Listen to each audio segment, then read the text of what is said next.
আলহামদুলিল্লাহ। আমাদের পেঁয়াজ ওঠানোর সময় খুবই ব্যস্ত সময় কাটে। কারণ আমাদের গরুর খামার, মুরগির খামার, মাছের খামার এবং পেয়ারা, ড্রাগন, মাল্টা বাগান। এর পাশাপাশি আমরা মাঠ ফসল হিসেবে পেঁয়াজ এবং রসুন করে থাকি। এবং পেঁয়াজ এবং রসুন ওঠানোর সময় আমাদের খুবই ব্যস্ত সময় কেটে থাকে। এর মধ্যে আবার এই সময়টা হলো ঝড় বৃষ্টির দিন।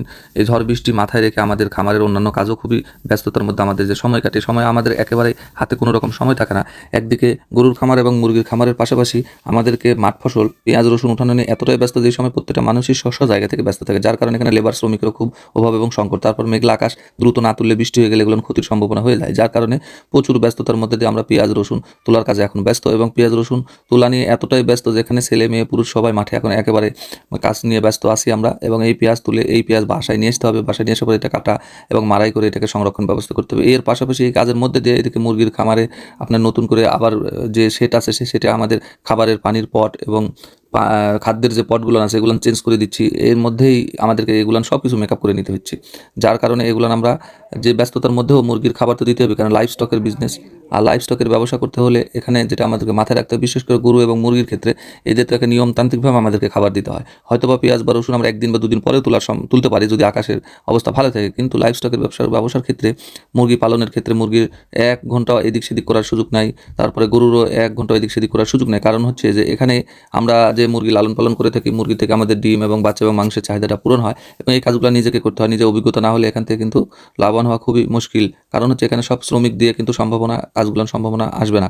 কারণ শ্রমিকরা আসলে তো এখানে যে থিঙ্কিং বা যেখানে যে প্রায়োগিক বিজ্ঞান যেটাকে বলা হয় ফলিত বিজ্ঞান, কোন সময় খাদ্য পানি, হয়তো তাকে নিয়ম বলে দিলেন এই সময় পানি এবং খাবার দিবে, কিন্তু বাদবাকি কিছু কাজ আছে টেক কেয়ার করতে, এটা নিজেকে করতে হয়।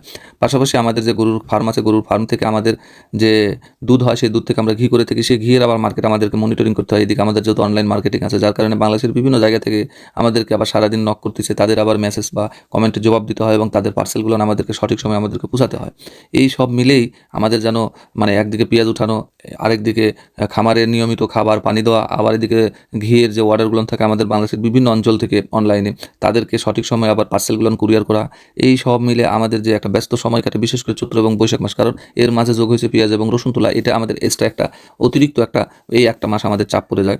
এছাড়া অন্যান্য মাসে আমরা মুরগি, গরু, ছাগল যে লালন পালন করে থাকি, পাশাপাশি মাছ চাষ এবং আমাদের যে ঘি আমরা যেটা অনলাইনে দিয়ে থাকি, এতে আমাদের তেমন কোনো প্রভাব পড়ে না, কারণ এটা একটা নিয়মতান্ত্রিকভাবে চলে। এখানে নিয়মতান্ত্রিকভাবে লোকবল আমাদের নিয়োগ দেওয়া আছে। তো এইভাবে আমাদের কৃষকের কর্মজীবনটা প্রতিনিয়তই আমাদের চলে আসতেছে।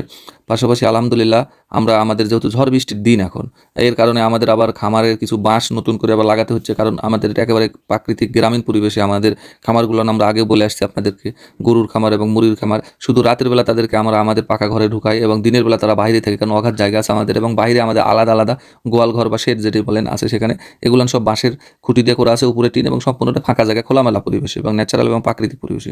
যার কারণে যেহেতু চৈত্র বৈশাখ মাস ঝড়ের দিন, তাই আমরা আমাদের বাঁশঝাড় থেকে বাঁশ কেটে নিয়ে এসে আমরা দ্রুত বাঁশের খুঁটিগুলো নতুন করে আবার দিয়ে দিচ্ছি, যাতে করে ঝড় বৃষ্টিতে আমাদের খামারগুলো আবার না পড়ে যায়। কারণ প্রতি বছরের ন্যায় আমাদের এই খুঁটিগুলো পরিবর্তন করে নিতে হয়, পাশাপাশি সিমেন্টের খুঁটিও দেওয়া আছে।